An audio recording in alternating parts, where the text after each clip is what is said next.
വേളകളിൽ ആശ്വാസം നൽകിയിടും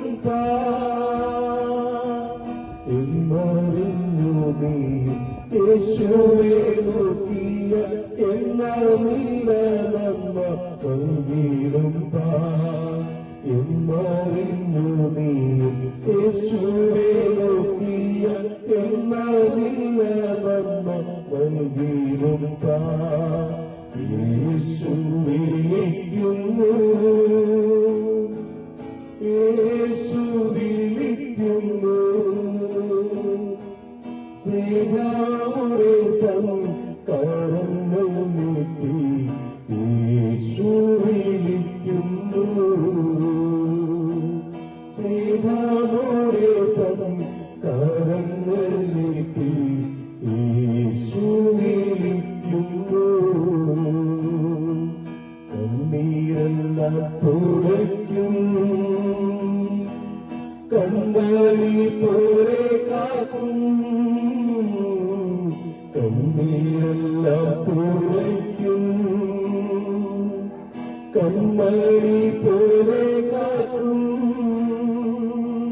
കാമേഘം പോലെ കഷ്ടങ്ങൾ വന്നാലും കരുതോടെ കാത്തിരും കാമേഘം പോലെ കഷ്ടങ്ങൾ വന്നാലും കരുതോടെ കാത്തിരും യേശു വിളിക്കുന്നു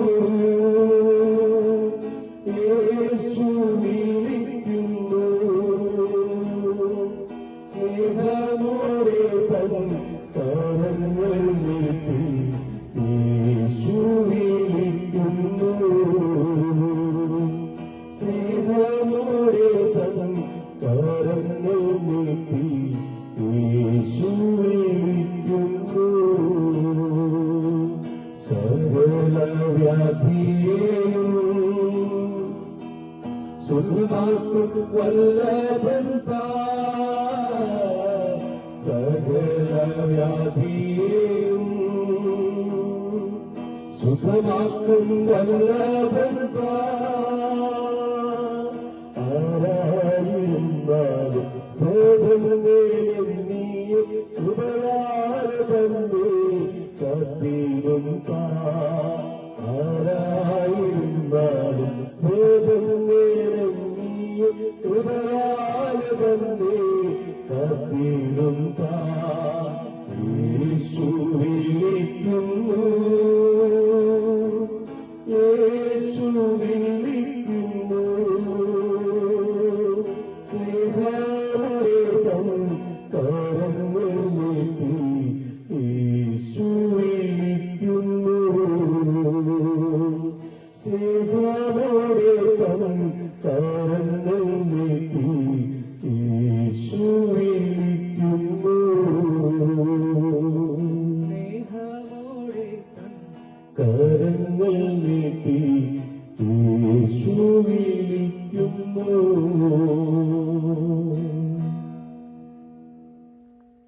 കർത്താവ് എല്ലാവരെയും അനുഗ്രഹിക്കട്ടെ. തുടർന്ന് കത്തോലിക്കാസ് പാസ്റ്റർ ഇ.എഫ്. തോമസ് അവர்கள் ദൈവിക സന്ദേശമാകുന്നു. ദൈവദാസനെ മുൻപോട്ട് ക്ഷണിക്കുന്നു. മടക്കയ ജംഗ്ഷന്റെ സമീപ പ്രദേശങ്ങളിലായി ഞങ്ങളെ ശ്രദ്ധിക്കുന്ന എല്ലാ ബഹുമാന്യ ശ്രോതാക്കൾക്കും ലോകരക്ഷകനായ യേശുക്രിസ്തുവിന്റെ വിലയേറിയ നാമത്തിൽ ഞങ്ങൾക്കുള്ള സ്നേഹവന്ദനങ്ങൾ, സന്ധ്യാവന്ദനങ്ങൾ പ്രാരംഭമായി അർപ്പിക്കുന്നു. ഇതിനു മുമ്പ് പല പ്രാവശ്യം ഞങ്ങൾ ഈ സ്ഥലത്ത് വരികയും ഞങ്ങളെ സംസാരിക്കുന്ന ഈ സുവിശേഷത്തിന്റെ സന്ദേശം ഇവിടെ അറിയിക്കുകയും ചെയ്തിട്ടുണ്ട്. തദ്ദേശവാസികളായ നിങ്ങളുടെ നിസ്സീയമായ സഹകരണം, സാന്നിധ്യം ഇവയെല്ലാം ഓർത്ത് ഞങ്ങൾ നിങ്ങൾക്ക് നന്ദി പറയുന്നു. ഇന്നും നിങ്ങൾ പലരും ഞങ്ങൾക്ക് മുഖവരിയുമുള്ളവരാണ്. നിങ്ങളുടെ വിലപ്പെട്ട സാന്നിധ്യം പരിമിതമായ മിനിറ്റുകളിലേക്ക് ദൈവനാമത്തിൽ ഞങ്ങൾ സ്വാഗതം ചെയ്യുകയാണ്. ഞങ്ങളിവിടെ അറിയിക്കുന്ന സന്ദേശം ഒരു മതത്തിന്റെ സന്ദേശമല്ല, ഒരു തത്വശാസ്ത്രമല്ല, ഒരു രാഷ്ട്രീയ മീമാംസയല്ല, മറ്റ് യാതൊരു സംവിധാനങ്ങളുമല്ല. ഞങ്ങൾ അറിയിക്കുന്നത് മനുഷ്യ ജീവിതത്തിൽ ആവശ്യമായി മനുഷ്യൻ അറിഞ്ഞിരിക്കേണ്ട ഒരു ആത്യന്തികമായ സത്യത്തെ സംബന്ധിച്ചാണ് പരിമിതമായ ചില വാർത്ത ഓർപ്പിക്കുവാൻ ഞാൻ ആഗ്രഹിക്കുന്നു. വളരെ വ്യക്തമായി പറഞ്ഞു കഴിഞ്ഞാൽ നമുക്കെല്ലാവർക്കും അറിയാവുന്ന, നിങ്ങൾക്കെല്ലാവർക്കും അറിയാവുന്ന 2000 വർഷങ്ങൾക്ക് മുമ്പ് ഈ ലോകത്തെ സന്ദർശിച്ച നമ്മൾ ഒരുവരെ പോലെ വിശ്വചരിത്രത്തിൽ മനുഷ്യനായി അവതരിച്ച് ലോക ചരിത്രത്തെ BC എന്നും AD എന്നും രണ്ട് തുല്യ കഷ്ണങ്ങളായി കയറിമറിച്ചുകൊണ്ട് ചരിത്രത്തിന്റെ നടുവിൽ ചരിത്രത്തിന്റെ നാഴികക്കല്ലായി നീണ്ടു നിൽക്കുന്ന ഒരു പുരുഷ കേസരി നസ്രയനായ യേശു, അദ്ദേഹത്തെക്കുറിച്ച് ചില കാര്യങ്ങൾ ഓർപ്പിക്കുവാനാണ് ഞങ്ങൾ ആഗ്രഹിക്കുന്നത്. നിങ്ങൾ ഒരുപക്ഷെ ചിന്തിക്കുന്നുണ്ടാവും, ഞങ്ങൾക്ക് ഈ കാര്യങ്ങളൊക്കെ അറിയാമല്ലോ. നിങ്ങൾക്ക് അറിയത്തില്ല എന്ന് ഞങ്ങൾ ഒരിക്കലും പറയുകയില്ല, നിങ്ങൾക്ക് ഇതൊക്കെ അറിയാം.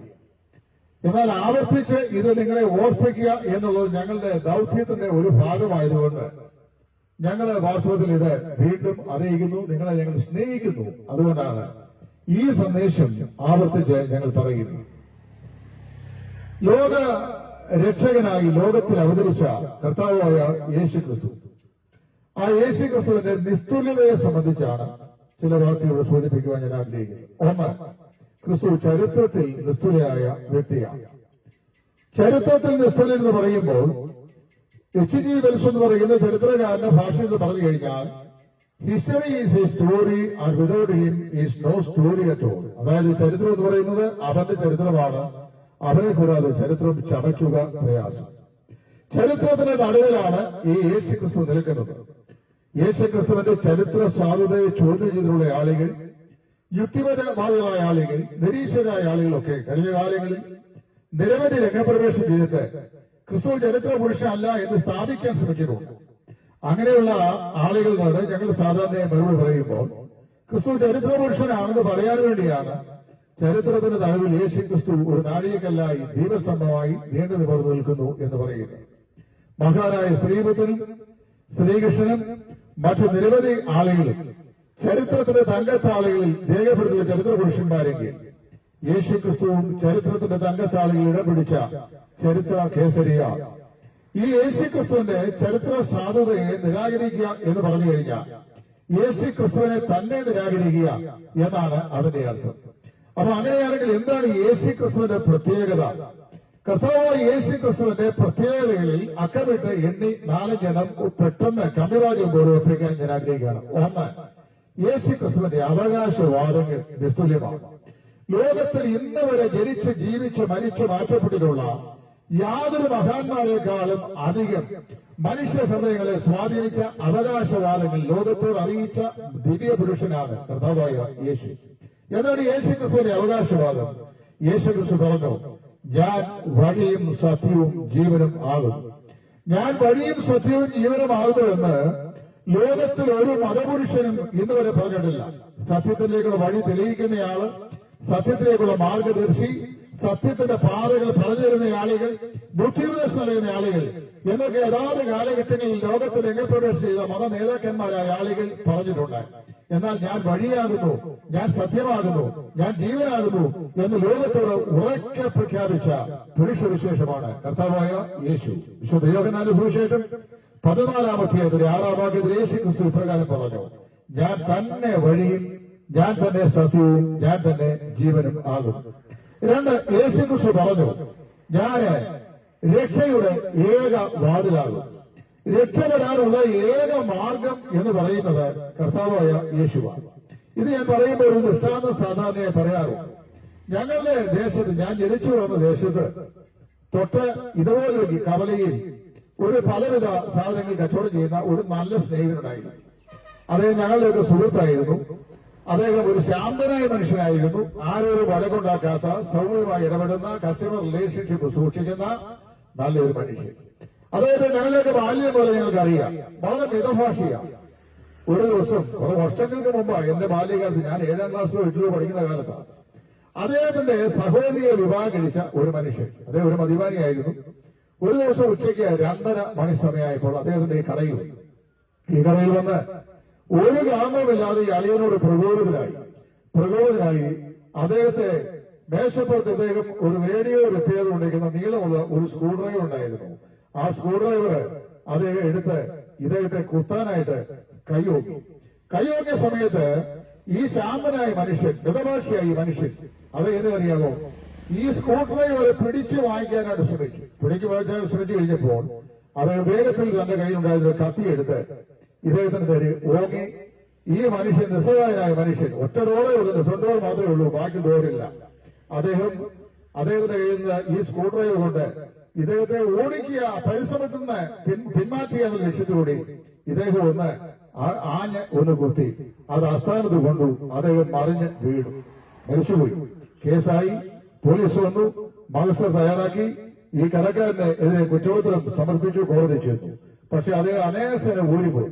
ഒരൊറ്റ സ്റ്റേറ്റ്മെന്റ് അദ്ദേഹം പറഞ്ഞു, ബഹുമാനപ്പെട്ട കോടതി, എനിക്ക് പിൻവാതിലൂടെ ഓടി രക്ഷപ്പെടാനായി ജീവനാർത്ഥം ഒരു പൊഴുത് എന്ന പറകലുണ്ടായിരുന്നെങ്കിൽ ഞാൻ ഓടി രക്ഷപ്പെടമായിരുന്നു. എന്റെ ജീവരക്ഷയ്ക്ക് വേണ്ടി ഞാൻ ചെയ്താന്ന് പറഞ്ഞു. അന്ന് അദ്ദേഹത്തെ കോടതി വെറുതെ വിട്ടു. ഞാൻ പറഞ്ഞത് അതേ ജോലി ചെയ്ത് വന്ന കടയ്ക്ക് ഒരു മുറിയേ ഉള്ളൂ, പുറകോട്ട് വാതിലില്ല. നമ്മുടെ കർത്താവായ യേശു ക്രിസ്തു തന്നെ അവകാശവാദിൽ പറയുക, ഞാൻ തന്നെ വാതിലാകുന്നു. ഏത് വാതിൽ? പാപിയായ മനുഷ്യനെ ആത്മരക്ഷയിലേക്ക് ആനയിക്കുവാൻ സ്വർഗത്തിൽ നിന്ന് ഭൂമിയിലേക്ക് വന്ന, ഭൂമിയെയും സ്വർഗത്തെയും പരസ്പരം നിബന്ധിപ്പിക്കുന്ന രക്ഷയുടെ ഏകവാതിൽ കർത്താവായ യേശു. 2000 വർഷങ്ങൾക്ക് മുമ്പ് യേശു ക്രിസ്തുവിനെ പീലാത്തോസിന്റെ പ്രചോദനത്തിന് മുമ്പാകെ പരസ്യമായി ഞാൻ അവനെ അറിയുന്നില്ല, ഞാൻ അവനെ ഒരു നാളും അറിയുന്നില്ല എന്ന് പ്രാകുകയും ആണയുകയും ചെയ്ത 3 വർഷക്കാലം നസറേയനായ യേശുവിന്റെ സന്തത സഹചാരിയായി ശിഷ്യനായി നടന്ന പത്രോസ് അപ്പോസ്തലൻ ആ ദുഃഖകരമാകുന്ന ജീവിതത്തിന്റെ നിർണായക നിമിഷത്തിൽ യേശുവിനെ തള്ളിപ്പറഞ്ഞെങ്കിൽ കർത്താവായ യേശു ക്രിസ്തുവിന്റെ പുനരുത്ഥാന അനന്തരം അവന്റെ ശക്തിയെ ആവഹിച്ച ആ പത്രോസ് പെന്തക്കോസ്താളിൽ നിന്ന് വിളിച്ചു പറയുക, നിങ്ങൾ ക്രൂശിച്ചു കൊന്നവനായ ഈ യേശുവിനെ ദൈവം മരിച്ചവരുടെ നിന്ന് ഉയർത്തെഴുന്നേൽപ്പിച്ചു, അതിന് ഞങ്ങൾ സാക്ഷികൾ ആകുന്നു. അതായത് തന്റെ സകല ഭയവും ഒഴിഞ്ഞു മാറ്റിവെച്ചിട്ട് സധൈര്യം ക്രൈസ്തവ വിശ്വാസത്തെ എതിർത്തുവന്ന യഹൂദ പരീക്ഷകളുടെ നേരെ തിരിഞ്ഞെന്ന് പറയുക, നിങ്ങൾ ക്രൂശിച്ചു കൊന്ന ഈ നസറേയനായ യേശുവിനെ ദൈവം മനുഷ്യരിൽ നിന്ന് ഉയർത്തെഴുന്നേൽപ്പിച്ചു. ആയാൽ ആകാശത്തിന്റെ കീഴിൽ മനുഷ്യരിൽ നാം രക്ഷപ്രാപിപ്പാൻ യേശു എന്ന നാമമല്ലാതെ മറ്റൊരു നാമവുമില്ല. അന്ന് 3000 ആളുകൾ പത്രോസ് പറഞ്ഞ ആ പ്രഭാഷണം കേട്ട് കർത്താവായ യേശുവിൽ വിശ്വസിച്ചു എന്നാണ് വിശുദ്ധ ബൈബിൾ പറയുന്നത്. ഇപ്പൊ യേശു ക്രിസ്തുവിന്റെ അവകാശവാദികൾ 2, ഞാൻ വാതിലാകുന്നു. 3, യേശു ക്രിസ്തു പറഞ്ഞു, ഞാൻ തന്നെ പുനരുത്ഥാനവും ജീവനുമാകും. സാധാരണ മനുഷ്യൻ മരിച്ചാൽ അവിടെ കൊണ്ട് മനുഷ്യ ജീവിതത്തിന് പര്യവസാനം സംഭവിച്ചു എന്നാണ് സ്വാഭാവികമായി ഞാൻ നിങ്ങൾ വിശ്വസിക്കുന്നത്. എന്നാൽ മനുഷ്യൻ അങ്ങനെയല്ല. മനുഷ്യ ജീവിതത്തിന്റെ അപ്പുറത്തേക്ക് മനുഷ്യന്റെ ജീവിതമുണ്ട്. അതായത് മരണം കൊണ്ട് മനുഷ്യന്റെ ജീവിതത്തിന് തിരശ്ശീല വീഴുന്നത് ഇവിടെ മാത്രമാണ്. ഈ ജീവിതത്തിന്റെ അപ്പുറത്ത് മനുഷ്യന് ഒരു ജീവിതത്തിന്റെ കണ്ണിന് തുടർച്ചയുണ്ട്. ആ ജീവിതത്തെ സംബന്ധിച്ച് വളരെ അസന്നിഗ്ധമായി ലോകത്തോട് പ്രഖ്യാപിച്ച അതുല്യ പുരുഷേശ്വരിയാണ് യേശു. യേശു പറഞ്ഞു, ഞാൻ തന്നെ പുനരുത്ഥാനവും ജീവനും ആകുന്നു. ഞാൻ മുഖാന്തരമല്ലാതെ ആരും പിതാവിന്റെ സന്നിധിയിൽ, അതായത് സ്വർഗസന്നിധിയിൽ എത്തിച്ചേരുന്നില്ല. പ്രിയമുള്ളവരെ, നമ്മുടെ കർത്താവായ യേശു പറയുകയാണ്, മരണം മനുഷ്യന്റെ അവസാനമല്ല, മരണത്തിന്റെ അപ്പുറത്തേക്ക് തിരശ്ശീല വീഴപ്പെട്ടു എന്ന് ചിന്തിക്കുന്ന മനുഷ്യൻ, നിരാശപ്പെട്ട മനുഷ്യന്റെ ജീവിതത്തിലെ പ്രത്യാശയുടെ കിരണം സംഭാവന ചെയ്ത ഒരേ ഒരു മനുഷ്യനാണ് കർത്താവായ യേശു. അദ്ദേഹം പറയാണ്, ഞാൻ പുനരുത്ഥാനവും ജീവനുമാകുന്നു. കർത്താവ് പറഞ്ഞു, എന്റെ അടുക്കൽ വന്ന് എന്നിൽ വിശ്വസിക്കുന്നവരെ ഒരു നാളും മരിക്കുകയില്ല. കർത്താവായ യേശു പറഞ്ഞ മറ്റൊരു തത്വശാസ്ത്രമാണ്. അങ്ങനെ യേശു ക്രിസ്തു തന്റെ അവകാശവാദങ്ങളിൽ ചരിത്രത്തിലെ ഏറ്റവും നിഷ്ഠുരനായ വ്യക്തി പ്രഭാവമാണ്. അപ്പൊ ക്രിസ്തുവിനെ ഞങ്ങൾ പ്രസംഗിക്കുന്നതിന്റെ ഒന്നാമത്തെ കാരണം അദ്ദേഹം ചരിത്ര പുരുഷനാണ്. 2, അദ്ദേഹം തന്റെ അവകാശവാദങ്ങളിൽ നിഷ്ഠുരനായ വ്യക്തിയാണ്. ഇനി 3, യേശു ക്രിസ്തു പ്രവചന രേഖകളിൽ നിസ്തുലിതം വഹിക്കുന്ന പുരുഷേശ്വരിയാണ്. എന്താണ് യേശു ക്രിസ്തുവിനെ കുറിച്ചുള്ള പ്രവചനങ്ങൾ? ധാരാളം പ്രവചനങ്ങൾ കർത്താവായ യേശുവിനെ കുറിച്ച് യേശു ചരിത്ര പുരുഷനായി ജനിക്കുന്നതിന് മുമ്പ് തന്നെ വിശുദ്ധ വേദപുസ്തകത്തിൽ എഴുതിയിട്ടുണ്ട്.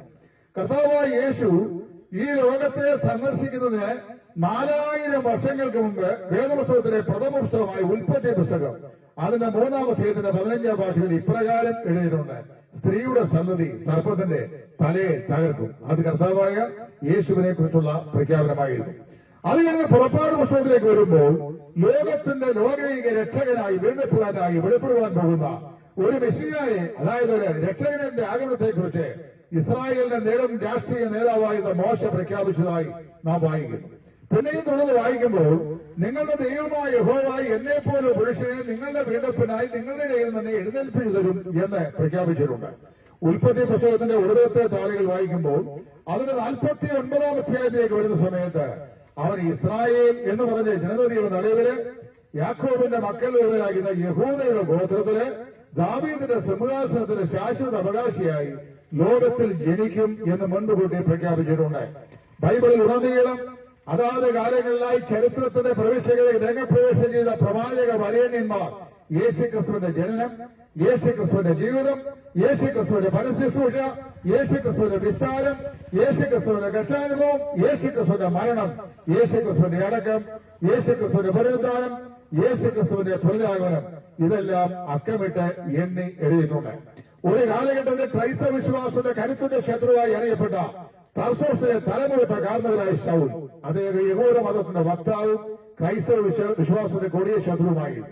അതായത് ഏതെങ്കിലും ഒരു യഹൂദൻ ക്രൈസ്തവ വിശ്വാസം സ്വീകരിച്ചാൽ അവനെ അധികാരത്തിന്റെ അംശവടി കൊണ്ട് കയറുകൊണ്ട് ചെന്ന് ബന്ധിച്ച് യെരുശലേമിൽ മഹാപുരോഹിത സദസ്സിന് മുമ്പാകെ നിർത്തി വിസ്തരിച്ച് പരസ്യമായി കൊല്ലുവാൻ കച്ചകെട്ടിറങ്ങിയ തർസോസുകാരനായ ശൗൽ അന്നത്തെ അറിയപ്പെട്ട യഹൂദന്മാരുടെ ഹില്ലയിൽ സർവകലാശാലയുടെ ചാൻസലറായിരുന്ന ഡോക്ടർ ഗമാലിയന്റെ പാതാന്തിയിരുന്ന് യഹൂദ ന്യായപ്രമാണം പഠിച്ച വ്യക്തിയായിരുന്നു.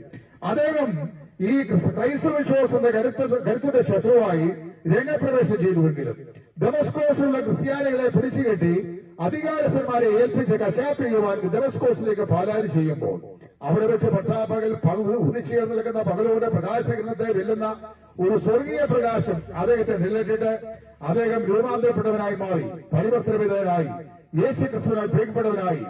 അങ്ങനെ കർത്താവായ യേശു ക്രിസ്തുവിന്റെ അടിമശിഷ്യനായി ശൗൽ മാറി. സുവിശേഷത്തെ എതിർത്തവൻ സുവിശേഷത്തെ പ്രസംഗിക്കുന്നവരായി വന്നു. ചരിത്രം തിരുത്തിയെഴുതപ്പെട്ടു. ആ ശൗലെ അദ്ദേഹം പിന്നീട് പൗലോസായി മാറി. ആ പൗലോസ് പിൽക്കാലത്ത് കൊരിന്ത്യയിലുള്ള വിശ്വാസികൾ എഴുതുമ്പോൾ അദ്ദേഹം പറയുക, നമ്മുടെ കർത്താവായ യേശു തിരുവെഴുത്തുകൾ പ്രകാരം ജനിച്ചു, തിരുവെഴുത്തുകൾ പ്രകാരം മരിച്ചു, തിരുവെഴുത്തുകൾ പ്രകാരം 3-ാം ദിവസം ഉയർത്ത് എഴുന്നേറ്റു. എന്താണ് ഈ തിരുവെഴുത്ത്?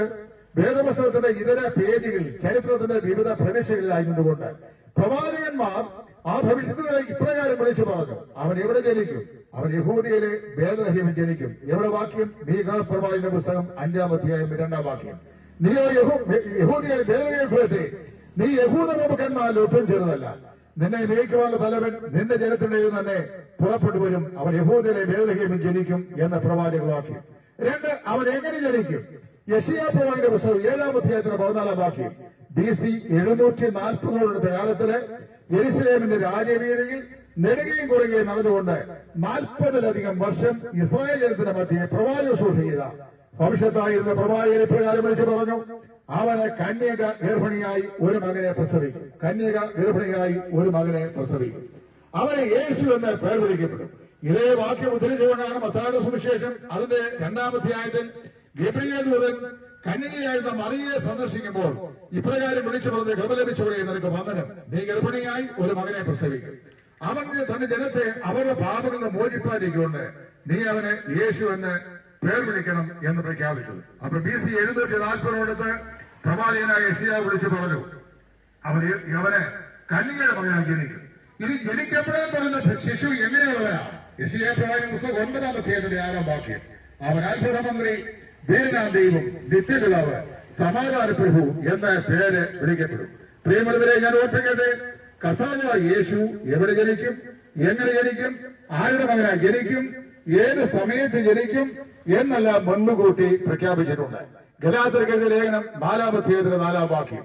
അവിടെ അപ്പോസ്തലനായ പൗലോസ് ഇങ്ങനെ വിളിച്ചു പറയുക: എന്നാൽ കാലം സമ്പൂർണ്ണത വന്നപ്പോൾ ദൈവം തന്റെ പുത്രനെ സ്ത്രീയുടെ സന്തതിയായി ഈ ലോകത്തിലേക്ക് അയച്ചു. ഇന്ന് വരെ ലോകതലത്തിൽ ജനിച്ചുള്ള എല്ലാ ആളുകളും പുരുഷന്റെ സന്തതികളായിട്ടാണ് സ്ത്രീകൾ ജനിച്ചിട്ടുള്ളത്.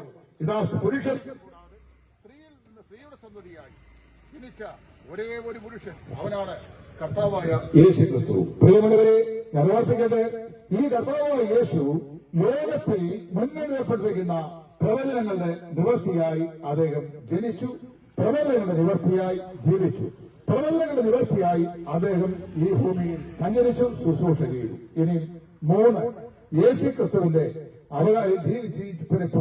ജീവിതത്തിന്റെ നിസ്തുലത. കർത്താവായ യേശു ചരിത്രത്തിൽ നിസ്തുലനാണ്, പ്രവചനങ്ങളിൽ നിസ്തുലനാണ്. അതുപോലെ തന്നെ അദ്ദേഹം തന്റെ അവകാശവാദികളിൽ നിസ്തുലനാണ്.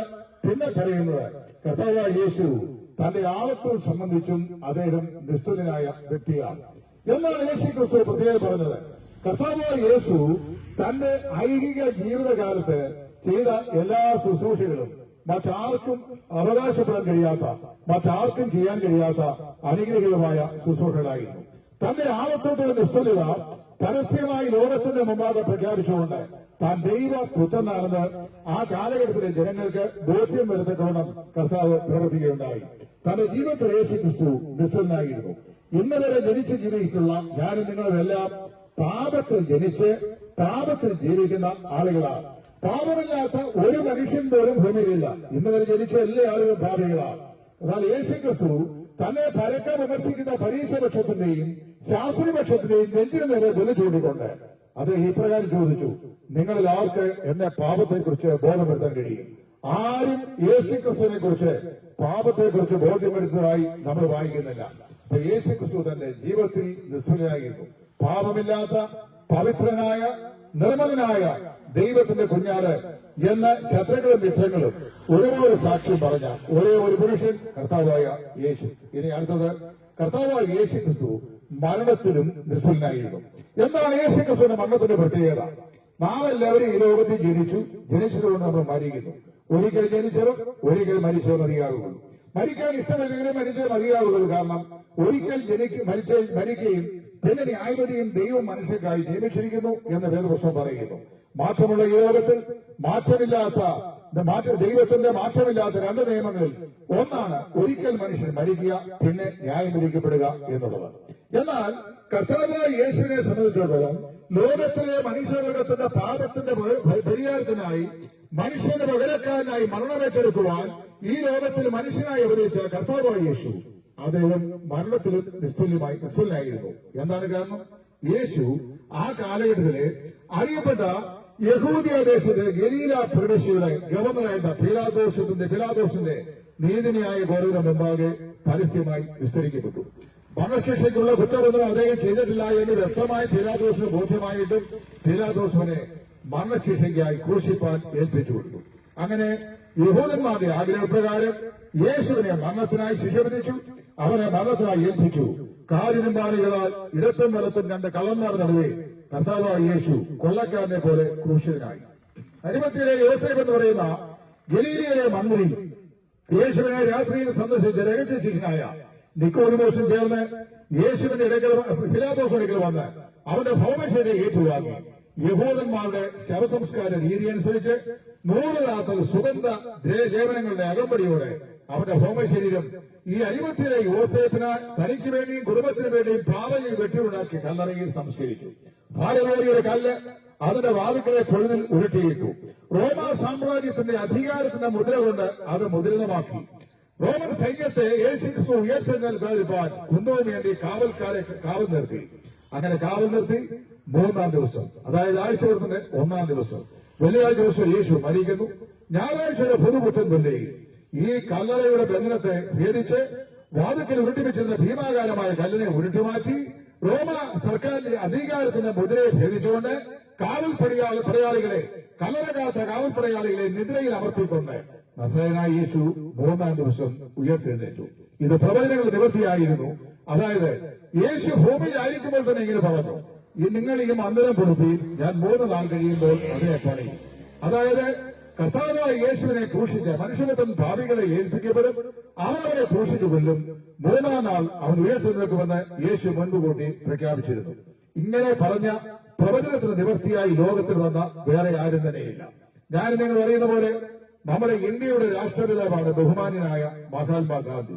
അദ്ദേഹം ഗുജറാത്തിലെ പോർബന്ദിൽ ജനിക്കുമെന്നും ഈ ഭാരതത്തിൽ തന്നെ അദ്ദേഹത്തിന് പ്രാഥമിക വിദ്യാഭ്യാസം ചെയ്യുമെന്നും സൂര്യനസ്തമിക്കാത്ത ബ്രിട്ടീഷ് സാമ്രാജ്യത്തിലെ മഹാനഗരമായ ഇംഗ്ലണ്ടിലെ ലണ്ടനിലേക്ക് അദ്ദേഹം പോകുമെന്നും അവിടെ കേംബ്രിഡ്ജിൽ അദ്ദേഹം ബാലനിലേക്ക് പഠിക്കുമെന്നും മടങ്ങി ഇന്ത്യയിൽ വരുമെന്നും ക്വിറ്റ് ഇന്ത്യ പ്രമേയം പാസാക്കുമെന്നും അങ്ങനെ ഇന്ത്യൻ സ്വാതന്ത്ര്യ സമരത്തിന് നേതൃത്വം നൽകുമെന്നും ബ്രിട്ടീഷ് ആധിപത്യത്തിൽ നിന്ന് ഇന്ത്യയെ വിഭജിപ്പിക്കുമെന്നും 1947 ആഗസ്റ്റ് മാസം 15-ാം തീയതി ഭാരതത്തിന് ബ്രിട്ടീഷുകാരെ അടിമത്തിൽ നിന്ന് വിമോചനം വാങ്ങി ഇന്ത്യയെ സ്വതന്ത്രമാക്കുമെന്നും 1948 ജനുവരി മാസം 30-ാം തീയതി വെള്ളിയാഴ്ച പകൽ 5 മണിക്ക് സന്ധ്യാസമയത്ത് പതിവ് പോലെ ബൃന്ദാമന്ദിരത്തിലേക്ക് പ്രാർത്ഥിക്കാൻ പോകുമെന്നും അവിടെ വെച്ച് അദ്ദേഹം വെടിയേറ്റ് മരിക്കപ്പെടുമെന്നും ഇവിടുത്തെ ജ്യോത്സ്യന്മാരോ പ്രവാചകന്മാരോ തത്വചിന്തകന്മാരോ ആരും മുൻകൂട്ടി പ്രവചിച്ചിരുന്നില്ല. അങ്ങനെ ആരെങ്കിലും അദ്ദേഹത്തെ കുറിച്ച് പറഞ്ഞിരുന്നെങ്കിൽ നിശ്ചയമായും അന്നത്തെ ദിവസത്തെക്കുറിച്ച് പ്രീകോഷൻ എടുക്കാൻ മഹാത്മാഗാന്ധിയും തയ്യാറാകുമായിരുന്നു. പക്ഷേ ഇവിടുത്തെ ജ്യോത്സ്യന്മാരാരും ആ കാര്യം പറഞ്ഞില്ല. നമ്മുടെ ഇവിടെ മലയാള മനോരമ പത്രമൊക്കെ വായിച്ചാൽ സൺഡേ സപ്ലിമെന്റിൽ ഒരാഴ്ചത്തേക്കുള്ള ഞായറാഴ്ച മുതൽ ശനിയാഴ്ച വരെയുള്ള വാരഫലം പലപ്പോഴും ഞാൻ ശ്രദ്ധിച്ചിട്ടുണ്ട്. അതായത് ആ വാരഫലത്തില് എഴുതിക്കുന്ന വിഷയങ്ങളൊക്കെ വളരെ രസകരമാണ്. ബോട്ടോർ ഭയങ്കര യാത്ര ചെയ്യുമ്പോൾ ഹെൽമെറ്റ് വെക്കണം. ഇതുപോലത്തെ പോലീസ് ഡിപ്പാർട്ട്മെന്റ് പറയുന്നില്ലേ അങ്ങനെ വെക്കണോ? അങ്ങനെ വെച്ചില്ലെങ്കിൽ നമ്മുടെ തലയിലേ പോകുന്നു. അപ്പൊ നമ്മൾ ചെയ്യണം, അത് നമുക്ക് എഴുതാൻ സംഗതിയാണ്. പക്ഷേ ഇവിടുത്തെ ജ്യോത്സ്യന്മാരാരും അത് പറഞ്ഞില്ല. ഏതായാലും മഹാത്മാഗാന്ധി മരിച്ചു. രാജഘട്ടിൽ അദ്ദേഹത്തെ അതേ ചിതയിൽ വെച്ചു. ആ ഭൗമശരീരം ഈ രാജ്യത്തിന് വേണ്ടി ചിതയിൽ വെന്ത് അമർന്നു. അത് ചാമ്പലായി മാറി. ഇന്ത്യയുടെ ഭാരതത്തിന്റെ കവയത്രി എന്നറിയപ്പെടുന്ന ബഹുമാനപ്പെട്ട സരോജിനി നായിഡു ഞായറാഴ്ചയുടെ പുത്തമ്പുരയിൽ രാജഘട്ടിൽ മഹാത്മജിയുടെ ശവമൂല്യം ദഹിപ്പിച്ച രാജഘട്ടിലെ ആ ചിതാഭസ്മത്തിന്റെ സമീപം ചെന്നുകൊണ്ട് ഉച്ചത്തിൽ നിലവിട്ട് പറഞ്ഞു, അല്ലയോ മഹാത്മാഗാന്ധി, അങ്ങ് ഈ രാഷ്ട്രത്തിന്റെ സ്വാതന്ത്ര്യത്തിന് വേണ്ടി അഹോരാത്രം പോരാടി ബ്രിട്ടീഷിന്റെ ആധിപത്യത്തിൽ നിന്ന് ഈ ഭാരതത്തെ രക്ഷിച്ചു, സ്വതന്ത്രമാക്കി. അങ്ങ് മരിച്ചത് ഒരു വെള്ളിയാഴ്ചയാണ്. ഇന്ന് മരിച്ചത് 3-ാം ദിവസമാകുന്നു. ചരിത്രത്തിൽ പുരുഷൻ എനിക്കറിയാം. നസറേയനായ യേശുവിന് യഹൂദന്മാരുടെ ഉദ്ധാരകനായി, ലോകത്തിന്റെ രക്ഷകനായി, ലോകത്തിൽ ചരിത്രത്തിന്റെ മധ്യത്തിൽ അവതരിച്ച ഈ പുരുഷകേസരിയെ യഹൂദ പരീക്ഷയിൽ പിടിച്ച് ക്രൂശിച്ചു, കൊന്നു. അവനും മരിച്ചത് ഒരു വെള്ളിയാഴ്ചയാണ്. എന്നാൽ ആഴ്ചയുടെ 1-ാം ദിവസമായ ഞായറാഴ്ചയുടെ പുതുപുത്തമ്പുരയിൽ റോമാ സാമ്രാജ്യത്തിന്റെ ഇമ്പീരിയൻ മുദ്രകളെ തച്ചുടച്ച് തകർത്തുകൊണ്ട്, അതായത് കാവൽപ്പടയാളികളെ നിദ്രയിലമർത്തിക്കൊണ്ട്, പാലുമേറിയ കല്ലിന്റെ ഭാഗത്തുനിന്ന് ഉരുട്ടി മാറ്റിക്കൊണ്ട് മരണത്തെ ജയിച്ച് ജൈവികനായി അവിടുന്ന് ഉയർത്തെഴുന്നേറ്റ് വന്നു. അല്ലയോ മഹാത്മജി, അങ്ങ് ഈ കല്ലറയിൽ നിന്ന് ഈ ചിതാഭസ്മത്തിൽ നിന്ന് ഉയർത്തെഴുന്നേറ്റ് വന്നാലും രാജ്യത്തെ നയിച്ചാലും ഞങ്ങളെ രക്ഷിച്ചാലും എന്ന് പ്രാർത്ഥിച്ചു. ബഹുമാനപ്പെട്ട സരോജിനി നായിഡുവിന്റെ പ്രാർത്ഥന മന്ത്രോച്ചതങ്ങൾ ഭാരതത്തിന്റെ അന്തരീക്ഷത്തിൽ ഇന്നും അലയടിക്കുന്നു. മഹാത്മജി ഇപ്പോഴും രാജ്യഘട്ടിൽ നിലകൊള്ളുന്നു. ലോകത്തിലെ ബുദ്ധമതത്തിന്റെ ആചാരത്വങ്ങളെ ലോകത്തിന് സംഭാവന ചെയ്ത മഹാനായ ശ്രീബുദ്ധൻ അദ്ദേഹത്തിന്റെ ജന്മനാട്ടിൽ നിലകൊള്ളുന്നു. ലോകം ജന്മം കൊടുത്ത മതനേതാക്കന്മാരെല്ലാം, തത്വചിന്തകന്മാരെല്ലാം, പിശുക്കന്മാരെല്ലാം, സാമൂഹിക പരിഷ്കർത്താക്കന്മാരെല്ലാം തങ്ങൾ ജനിച്ച് ജീവിച്ച മണ്ണിൽ മറന്ന് ഇന്നും നിലകൊള്ളുമ്പോൾ അവിടെ എല്ലാം സർവ്വതങ്ങൾ അടഞ്ഞു കിടക്കുമ്പോൾ വിശ്വചരിത്രത്തിൽ മരിച്ച് അടക്കപ്പെട്ട കല്ലറയിൽ നിന്ന് 3-ാം ദിവസം ഉയർത്തെഴുന്നേറ്റ് മഹിമയോടെ ഞാൻ ജീവിച്ചിരിക്കുന്നുവെന്ന് ലോകത്തോട് ഉറക്കെ പ്രഖ്യാപിച്ചുകൊണ്ടിരിക്കുന്ന ഒരേ ഒരു പുരുഷ വിശേഷം നസ്രയനായ യേശു. ആ യേശു ക്രിസ്തു പറഞ്ഞു, ഞാൻ തന്നെ പുനരുദ്ധാനവും ജീവനും ആകുന്നു. മരണത്തിനവരെ അടക്കി വയ്ക്കാൻ കഴിഞ്ഞില്ല. മനുഷ്യരാശിയെ ക്യാൻസർ പോലെ കാർന്നു നിന്നുകൊണ്ടിരിക്കുന്ന മരണമെന്ന് പറയുന്ന പ്രതിഭാസത്തെ എന്നേക്കുമായി പരാജയപ്പെടുത്തിക്കൊണ്ട് തന്റെ മരണത്താൽ മരണത്തിന്റെ മേൽ ശാശ്വതമായ വിജയഫലം മുഴക്കിയ മഹാനായ പുരുഷവിശേഷമാണ് നസറേയനായ യേശു. ഒരു കവി പ്രകാരം പാടിയിട്ടുണ്ട്, ഉലക മഹാന്മാരകിലരും ഒരുപോലെ ഉറങ്ങുന്നു കല്ലറയിൽ, ഞങ്ങൾ ഉന്നതൻ യേശു മഹേശ്വരൻ മാത്രം ഉയരത്തിൽ വാങ്ങിടുന്നു. ഗീതം ഗീതം ജയഗീതം പാടുവിൻ സോദരരെ, നമ്മുടെ യേശുരാജൻ ജീവിക്കുന്നതിനാൽ ജയഗീതം പാടിടുവിൻ. പ്രിയമുള്ളവരെ, കർത്താവായ യേശു മരിച്ചവരിൽ നിന്ന് ആദ്യമായി ഉയർത്തെഴുന്നേറ്റു. ക്രിസ്തു യേശു ചരിത്രത്തിൽ നിസ്തുല്യൻ, യേശു ക്രിസ്തു അവകാശവാദത്തിൽ നിസ്തുല്യൻ, യേശു ക്രിസ്തു തന്റെ ജീവിതത്തിൽ നിസ്തുല്യൻ, കർത്താവായ യേശു ക്രിസ്തു മരണത്തിൽ നിസ്തുല്യൻ, കർത്താവായ യേശു പുനരുത്ഥാനത്തിൽ നിസ്തുല്യൻ. ഇനി പുനരാഗമനത്തിലും അവർ നിസ്തുല്യരാണ്. കർത്താവ് ഭൂമിയിൽ നിന്ന് തന്റെ അടിമ ശിഷ്യന്മാർ കാണുക ആകാശനേയങ്ങളിൽ നിന്നിട്ട് സ്വർഗാരോഹണം ചെയ്യപ്പെടുമ്പോൾ ആ കർത്താവിനെ വേർപാടിൽ അന്താളിച്ചിരുന്ന ശിഷ്യവൃത്തങ്ങളെ നോക്കി പറഞ്ഞു, ഗലീല പുരുഷന്മാരെ, നിങ്ങൾ ആകാശത്തേക്ക് നോക്കി നിൽക്കുന്നത് നിങ്ങളെ വിട്ട് സ്വർഗാരോഹണം ചെയ്തതിനായി നിങ്ങൾ കണ്ട യേശുവിനെ അവൻ എങ്ങനെ പോകുന്നവനായി നിങ്ങൾ കണ്ടുവോ, അങ്ങനെ തന്നെ അവൻ മടങ്ങി വരും. കർത്താവായ യേശു ഈ ഭൂമിയിലായിരുന്നപ്പോൾ പറഞ്ഞു, നിങ്ങൾ എന്നിൽ വിശ്വസിപ്പീൻ, എന്റെ പിതാവിനെ വിശ്വസിപ്പീൻ, ഞാൻ നിങ്ങൾക്ക് സ്ഥലമൊരുക്കുവാൻ പോകുന്നു. ഞാൻ പോയി സ്ഥലമൊരുക്കിയാൽ ഞാനിരിക്കുന്ന അതേ ഇടത്തിൽ നിങ്ങളിരിക്കേണ്ടതിന് പിന്നെയും വന്ന് നിങ്ങളെ എന്റെ അടുക്കൽ ചേർത്തുകൊള്ളും. ലോകത്തിലെ ഏതെങ്കിലും ഒരു രാഷ്ട്രീയ നേതാവ് തങ്ങളിരിക്കുന്ന കസേരയിൽ തങ്ങൾക്ക് വേണ്ടി കൊടി പിടിക്കുന്ന അണികളിരിക്കുവാൻ ഏതെങ്കിലും ഒരു രാഷ്ട്രീയ നേതാക്കന്മാർ ആഗ്രഹിക്കാറുണ്ടോ? ഉണ്ടെങ്കിൽ ആവർത്തിച്ച് ആ കസേരയിൽ അവർ തന്നെ ഇരിക്കുമോ? ഇല്ല. എന്നാൽ യേശുക്രിസ്തു പറഞ്ഞു, ഞാൻ മടങ്ങി വരും, ഞാൻ നിശ്ചയമായി മടങ്ങി വരും. ആ കാലാകാലങ്ങളിലായി തങ്ങളുടെ ജീവിതത്തിൽ എന്നെ രക്ഷിതാവും കർത്താവുമായി സ്വീകരിക്കുന്ന നിങ്ങളെ ഞാൻ വന്നാൽ ഞാൻ കൈക്കൊണ്ട് ഞാനിരിക്കുന്ന അതേ ഇരിപ്പിടത്തിൽ എന്നോടൊപ്പം തേജസ് നൽകി, എന്നോടൊപ്പം പ്രകാശം നൽകി, എന്നോടൊപ്പം പദവി നൽകി ആ സിംഹാസനത്തിൽ ഞാൻ നിങ്ങളെ ഇരുത്തും. ഈ വാഗ്ദത്തം പറഞ്ഞിട്ട് കർത്താവ് പോയിട്ട് 2000 വർഷങ്ങളായി. തന്നെ മടങ്ങുന്നതിനായി ഒരു ജനത്തെ ഒരുക്കുവാൻ തന്റെ അരുമ ശിഷ്യന്മാരോട് യേശു കൽപ്പിച്ചു, നിങ്ങൾ ഭൂലോകത്തിലൊക്കെയും പോയി സകല സൃഷ്ടിയോടും ഈ സുവിശേഷം അറിയിക്കും. ആ വലിയ കൽപ്പനയുടെ നിയോഗ നിവർത്തി എന്ന നിലയിലാണ് ചെറുപ്പക്കാരായ ഞങ്ങൾ ഇവിടെ വന്ന് ഈ കവലയിൽ മടുക്കയിലുള്ള ഞങ്ങളുടെ അസ്ഥിയും അസ്ഥിയും മാംസവും മാംസവുമായ നിങ്ങളോട് ഈ ജീവസന്ദേശം അറിയിക്കുന്നത്. പ്രിയമുള്ളവരെ, ചരിത്രത്തിന്റെ രംഗത്താളുകളിൽ ചരിത്രത്തിലും ജന്മത്തിലും ജീവിതത്തിലും ശുശ്രൂഷയിലും സ്വന്തം ജീവിത സാക്ഷ്യത്തിലും മരണത്തിലും പുനരുദ്ധാനത്തിലും നിസ്തുല്യനെന്ന് ലോകത്തിന് മുമ്പാകെ തെളിയിച്ച ഏക ലോക രക്ഷിതാവായ ഈ യേശുക്രിസ്തുവിനെ രക്ഷിതാവും കർത്താവുമായി സ്വീകരിക്കുന്ന ഏവർക്കും അതിക്രമങ്ങളുടെ മോചനമുണ്ട്, വീണ്ടുമുണ്ട്, പാപമോചനമുണ്ട്, ആത്മാക്കൾക്ക് ശാന്തിയുണ്ട്, സമാധാനമുണ്ട്. നാം ആഗ്രഹിക്കുന്ന ശാന്തിയും സമാധാനവും നമുക്ക് നൽകുവാൻ കർത്താവായ യേശുക്രിസ്തുവിന് കഴിയും. വിശ്വാസത്താൽ നിങ്ങളുടെ ഹൃദയങ്ങളെ അവനായി സമർപ്പിക്കുക.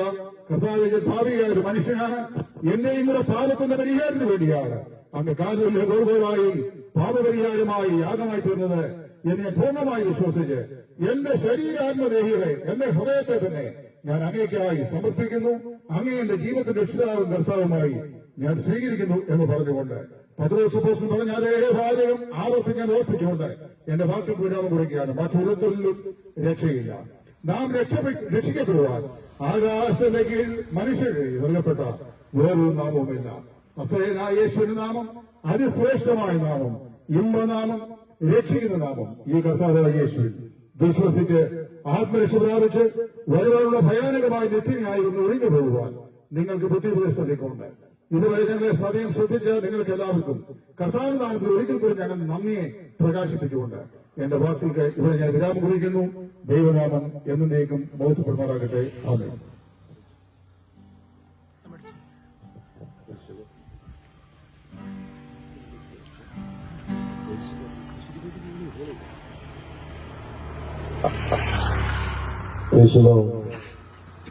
ഉലകമകാന്മാരകിലൊരു പോ ഉറങ്ങുന്നു കല്ലറയിൽ. ഉലകമകാന്മാരകിലൊരു പോ ഉറങ്ങുന്നു കല്ലറയിൽ. നമ്മളുന്നതനേശു മകേശ്വരൻ മാത്രം ഉയരത്തിൽ വാണിടുന്നു. നമ്മളുന്നതനേശു മകേശ്വരൻ മാത്രം ഉയരത്തിൽ വാണിടുന്നു. ഗീതം ഗീതം ജയ ജയ ഗീതം കാരുവിൽ സോദരേ. ഗീതം ഗീതം ജയ ജയ ഗീതം കാരുവിൽ സോദരേ. നമ്മളേശുനാഥൻ ജീവിക്കുന്നതിനാ ജയഗീതം പാടിടുവേ. നമ്മളേശുനാഥൻ ജീവിക്കുന്നതിനാ ജയഗീതം പാടിടുവേ. ഉലകമകാന്മാർ അഖിലരുമൊരുപോ ഉറങ്ങുന്നു കല്ലറയിൽ. ഉലകമകാന്മാർ അഖിലരുമൊരുപോ ഉറങ്ങുന്നു കല്ലറയിൽ. നമ്മളുന്നതനേശു മകേശ്വരൻ മാത്രം ഉയരത്തിൽ വാണിടുന്നു. നമ്മളുന്നതനേശു മകേശ്വരൻ മാത്രം ഉയരത്തിൽ വാണിടുന്നു. ഗീതം ഗീതം ജയ ജയ ഗീതം പാടുവിൻ സോദരരേ. ഗീതം ഗീതം ജയ ജയ ജയഗീതം പാടുവിൻ സോദരരേ, നമ്മളെ സുരാജൻ ജീവിക്കുന്നതിനാ ജയഗീതം പാടുവീ. നമ്മളെ സുരാജൻ ജീവിക്കുന്നതിനാ ജയഗീതം പാടിടുവീ.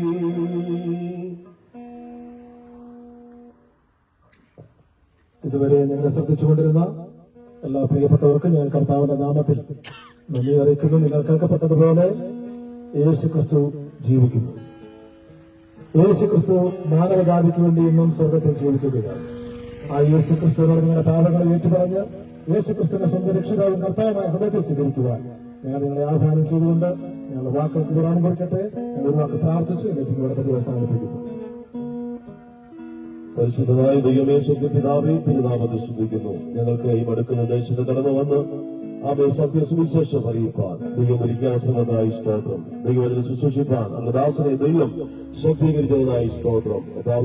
സേനയ്ക്കുള്ളിൽ ശ്രമിച്ച സകലരെയും ദൈവം അനുഗ്രഹിക്കണം. ആരെങ്കിലും സമാധാനമില്ലാതെ സന്തോഷമില്ലാതെ രോഗികളായി ക്ഷീണിതരായി ഭാരപ്പെടുന്നെങ്കിൽ ഇന്ന് പകൽ ഇവിടെ കേട്ട ദൈവത്തിന്റെ വചനം അവരുടെ ജീവിതത്തിൽ ക്രിയ ചെയ്ത് അവരെ നിത്യ സമാധാനത്തിലേക്ക് നയിക്കണമെന്ന് പ്രാർത്ഥിക്കുന്നു. ഇപ്പോൾ മറ്റൊരിടത്തേക്ക് കടന്നു പോകുന്നു. യാത്രയിൽ കുറെ സഹായിക്കും. കൃപ പകരും. യേശു കർത്താവിൻ നാമത്തിൽ തന്നെ ആമേൻ.